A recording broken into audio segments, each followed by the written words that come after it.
Hello, Martin here. I'm over in Horsham in West Sussex and looking forward to showing you around this 3.5 by 2.5 J office. This is the largest of our J offices and this is in the black colour. So we launched this colour around about a year and a half ago. This is one of the first I'm here to show you. A unique use, a lot of reflection you're seeing at the moment, and that's because this whole thing has got shutters across the front because it's being used as a walk-in wardrobe, and this is a UV light protection. So John Lewis have come and fitted these really nice shutters in here, and that's to the windows as well, and then inside being used as a wardrobe.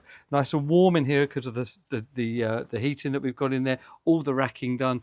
I mean, this has got to be a girl's dream, right? This is fantastic area. Mirror is beside me on the left here, so you can actually use that as a changing room as well. And the reason for this is mum's moved in with the daughter. They just wanted a bit of extra space and found this to be a great solution for doing that. Now, the black colour was absolutely obvious because when we come back and look at the property, it's beautiful out here. This lovely big clock tower, all these black notes, made absolute sense to do that within the building. And from that, they actually used the same Sadolin Superdec we used to paint the shed that's already existing. The whole building's been landscaped, and it's just a beautiful project.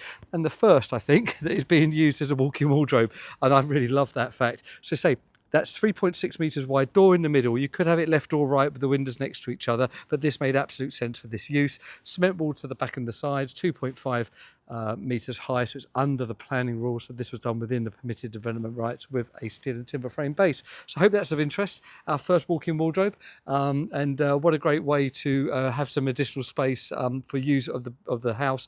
And what it's meant is it's cleared out a room, it's made the space in the living space more usable, and as buildings evolve, what a great use. There you go. Thank you very much for watching. Please like, subscribe, share what we do.